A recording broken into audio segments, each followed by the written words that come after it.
Star plus के serial झनक की कहानी जहां से शुरू हुई थी वहीं पर वापस लौटकर पहुंच गई है और ये पैटर्न तो इस सीरियल के राइटर्स ने काफी टाइम से दिखाया है, कैसे हर चीज बैक टू लेवल 0 पर पहुंच जाती है। झनक पहले भी अकेली थी, पहले उसकी माँ उसे छोड़कर गई थी और अब एक बार फिर से झनक अकेली हो जाएगी क्योंकि उसके बाबा भी उसे छोड़कर चले जाएंगे। झनक, अनिरुद्ध और ब्रिजभूषण जी जैसे ही कोर्ट से वापस आते हैं तो झनक और ब्रिजभूषण के घर के बाहर ही एक इंसान आता है और बैक टू बैक वो फायर करता है और गन शॉट्स मारता है ब्रिजभूषण को, और इतनी सारी गोलियां लगने के बाद उनका बचना तो नामुमकिन है। इस चीज का हिंट पहले ही मेकर्स काफी टाइम से दे रहे थे एंड फाइनली ये वही वाला वक्त आ चुका है जब झनक को एक बार फिर से इतने बड़े ट्रैजिक लॉस से गुजरना पड़ेगा, इतना बड़ा ट्रॉमा सहना पड़ेगा कि वो चाह कर भी इंडिपेंडेंट नहीं हो पाएगी और इससे बाहर नहीं निकल पाएगी।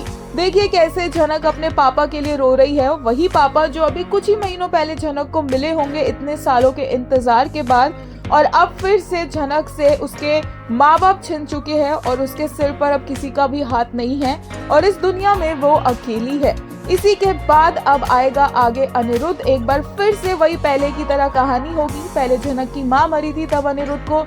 झनक को अपने घर लाना पड़ा था और अब झनक के पापा की डेथ हुई है तो फिर से झनक को अनिरुद्ध को अपने घर लाना होगा। पहले भी उसने उर्वशी की डेथ के बाद झनक से शादी की थी और इस बार भी वो डिसाइड करेगा कि उसके पापा की डेथ के बाद वो उससे शादी करेगा। लेकिन क्या झनक और अनिरुद्ध की शादी हो जाना इतना आसान होगा? क्योंकि ऑब्वियस सी बात है, सभी को पता है कि अर्शी का प्रेगनेंसी ट्रैक बीच में आएगा और झनक इतनी भी सेल्फिश नहीं है कि वो एक होने वाले बच्चे के माँ बाप को अलग कर दे, और वो तो पहले भी इस चीज के फेवर में नहीं थी। अर्शी की प्रेगनेंसी के ट्रैक के साथ ही झनक और अनिरुद्ध की शादी पर एक फुल स्टॉप लगेगा।